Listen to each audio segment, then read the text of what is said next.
రాజకీయాల్లో ring leaders ఎక్కువైపోయారు. ఎక్కడ స్థలం కనిపిస్తే అక్కడ కబ్జా చేయడం ఒకటైతే ప్రతి పనిని తమకు అనుకూలంగా మార్చుకోవడం మరో వంతు. వరంగల్లో బీఆర్ఎస్ నేతలు రోడ్ల అలైన్మెంట్లనే మార్చేశారు. భూములు కోల్పోతున్న రైతులు లబోదిబోమంటున్నా ఇప్పుడు అధికారంలో ఉన్న కాంగ్రెస్ నేతలకు చీమ కుట్టినట్లుగా కూడా ఉండటం లేదు.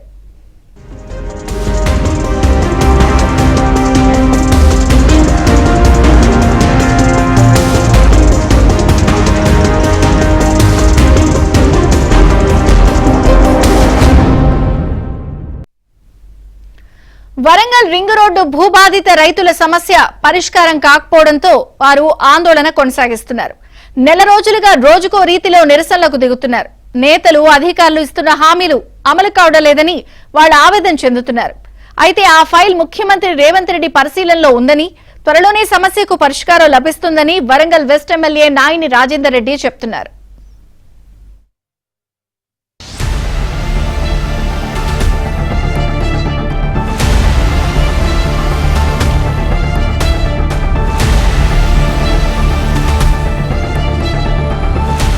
అభివృద్ధి పేరుతో ఏర్పాటు చేస్తున్న రోడ్ల కూడలి ఆ రైతులకు శాపంగా మారింది. వరంగల్ హనుమకొండ జిల్లాల పరిధిలోని ఆరేపల్లి, కొత్తపేట గ్రామాలు కలిసే ప్రతిమ ఎన్ఎస్ఆర్ హాస్పిటల్ జంక్షన్ అది.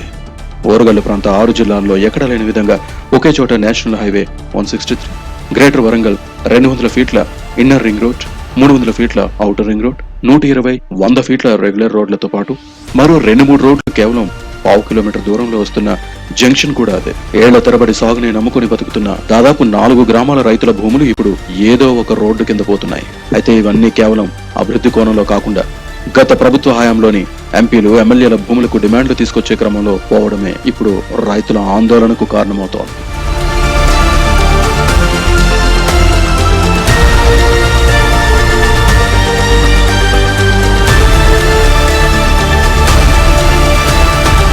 గత ప్రభుత్వ హయాంలో అప్పటి సీఎం కేసీఆర్ కు దగ్గరగా ఉండే వరంగల్ జిల్లాకు చెందిన మాజీ ఎంపీ బోయినపల్లి వినోద్ కుమార్ కుటుంబ సభ్యులు ఆరేపల్లి, కొత్తపేట ప్రాంతంలో ప్రతిమ హాస్పిటల్ ఏర్పాటు చేశారు. హైదరాబాద్, కరీంనగర్, వరంగల్, హనుమకొండ, భూపాలపల్లి ఏటువైపు నుంచి వచ్చిన ఈ ఆసుపత్రి చేరేలా అప్పట్లో రోడ్ల ప్రతిపాదనలు జరిగాయి. హైదరాబాద్, కరీంనగర్ నుంచి ఈ ఆసుపత్రిని ఆనుకుని భూపాలపల్లితో పాటు ములుగు మీదుగా ఛత్తీస్గఢ్ కు వెళ్లే 200 ఫీట్ల నేషనల్ హైవే 163 వచ్చింది.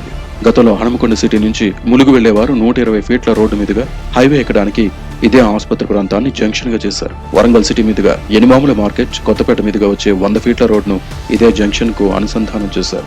దీనికి 4-5 కిలోమీటర్ల దూరం నుంచే నాగపూర్ నుంచి విజయవాడ వెళ్లే నేషనల్ గ్రీన్ ఫీల్డ్ రోడ్ ఏర్పాటు అవుతుంది. ఎటుబడి ఈ రోడ్ను ఆపాలని మేము 2-3 నెలల సంది మేము ఎంత కొట్లాడినా మాకు స్పందన లేదు. ఇంతవరకు ఎన్నోసార్లు ధర్నాలు చేయడం జరిగింది. ఈ రోడ్డు సందర్భంగా ఇలా రాజకీయ నాయకుల హస్తం ఉన్నది, హాస్పిటల్ వాళ్ళ హస్తం ఉన్నది, విద్యావేత్తల హస్తం ఉన్నది అని కూడా మాకు తెలుస్తూ ఉన్నది. మీరు ఈ రోడ్ను ఆపకపోతే మాత్రం మంచిగా ఉండదు. దాదాపు ఈ నిరసన అనేది చాలా నెలకం జరుగుతుంది. ఇంతవరకు ఏ ప్రజానాయకులు కానీ అధికారులు కానీ ఇంతవరకు మేము ఎన్ని నిరాహార దీక్షలు చేసినా, లేకపోతే ఇన్ని ఎమ్మెల్యేని కలిసిన, ఎంపీని కలిసిన, వినతి పత్రాలు ఇచ్చినా కూడా ఇంతవరకు ఏ నాయకుడి నుంచి కానీ ఏ అధికారి దగ్గర నుంచి స్పందన రాలేదు. వీళ్ళు ఏమంటున్నారంటే రైతు రాదు అంటున్నారు. రైతు రాదు లేడు. ఇప్పుడు రైతులు మొత్తం బికారు చేస్తున్నారు. ఉన్న పంటనన్నా భూమినన్నా పంట వేసుకొని పండించుకుందాం అంటే ఆ ప్రతిఫలం కూడా లేకుండా చేస్తున్నారు. దాదాపు అధికారులు కానీ, రాజకీయ నాయకులను, పాలకులు కానీ వచ్చి ఇక్కడ రైతులను ఎక్కడ పోతుంది, ఏం పోతుంది అని ఇంతవరకు వచ్చిన దాఖలు లేదు, అడిగిన అధికారులు లేరు. కాబట్టి రైతులు కానీ, రైతులకు ఎటువంటి పరిహారం కూడా అందలేదు. అందకుండా అయితే మేము భూమి లేడానికి దాదాపు మేము సంకోచిస్తున్నాం. మాజీ ఎంపీ కుటుంబానికి సొంతమైన ప్రథమ ఆసుపత్రి ప్రాంతానికి డిమాండ్ పెరిగేలా పెద్ద రోడ్లు రావడంతో పనిగా అప్పటి బీఆర్ఎస్ ఎమ్మెల్యేలు దీనికి చుట్టూరా ఉండే ఆరేపల్లి, పైడిపల్లి, కొత్తపేట, దామెరలో 100 కొద్ది ఎకరాలు పనికిరాని భూములను తక్కువ ధరలకి కొనుగోలు చేశారు. వరంగల్ ఎనిమాముల మార్కెట్ నుంచి ప్రతిమ ఎన్ఎస్ఆర్ హాస్పిటల్ జంక్షన్ చేరుకోవడానికి అందుబాటులో కొత్తపేట మీదుగా 100 ఫీట్ల రోడ్డు ఉంది.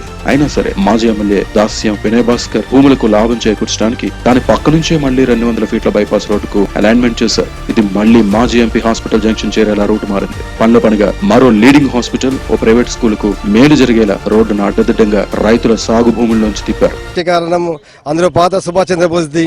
అదే విధంగా మేము శాంతియుతంగా రింగ్ రోడ్ ని అలైన్మెంట్ చేంజ్ చేయమని గత 2 నెలల నుండి కలెక్టర్ గారికి, ఆర్డీఓ గారికి, తహసీల్దార్కి, మంత్రుల ఇన్ఛార్జి మంత్రి గారికి, అలాగే సిడిఎంఓ గారికి కూడా మేము తెలియజేశాము. అయినా కూడా ఇప్పటి వరకు స్పందించడం లేదు. రైతులు శాంతియుతంగా, చట్టపరంగా, న్యాయ న్యాయపరంగా మేము శాంతియుతంగా ఉద్యమం చేస్తున్నాము.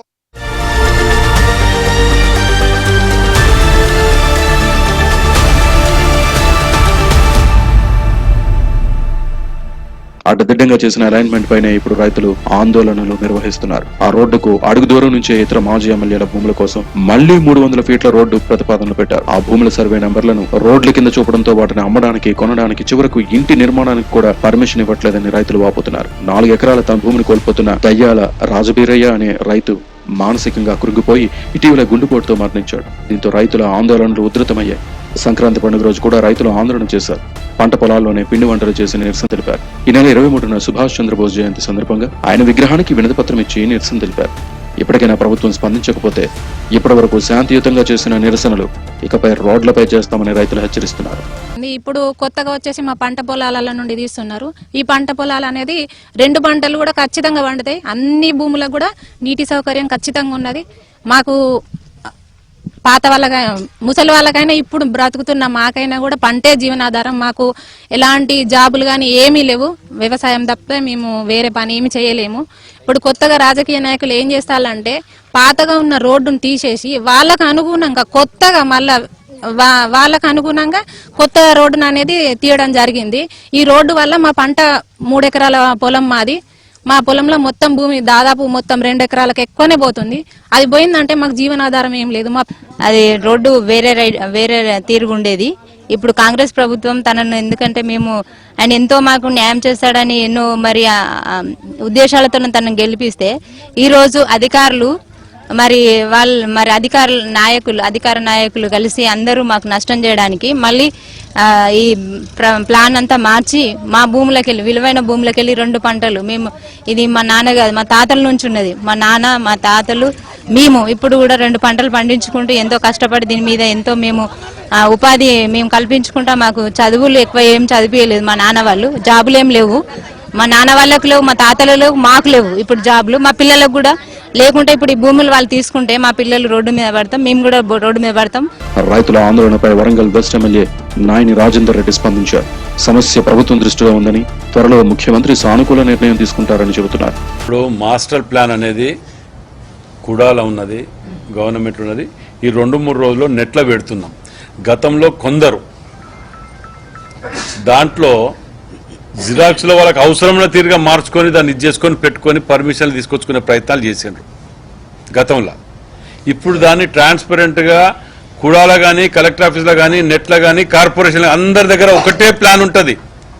మార్పులు చేర్పులు అనేటివి దాన్ని ఏదైనా అడ్డదారిలో పోయి దాన్ని ఓజోన్ నుంచి ఓజోన్ చేసుకోవటానికో ఇంకేదైనా మార్చుకోవటానికి ఉంటే అది జరగదు. ముఖ్యమంత్రి గారు దాన్ని చాలా సీరియస్గా ఉన్నారు. దాని మీద ఒకటే మ్యాప్ ఉంటుంది. అది షార్ట్లీ 2-3 రోజులనే వస్తుంది. అది వచ్చినాక దాని మీద అట్లాంటి ఏది అపోహలు ఉండకుండా చేస్తున్నాం. మొత్తంగా 4 రోజుల నుంచి నిరసనలు చేస్తున్న రైతుల ఉద్యమం ఎటు టర్న్ తీసుకుంటుందో అన్న టెన్షన్ వరంగల్ ప్రాంతంలో కనిపిస్తోంది.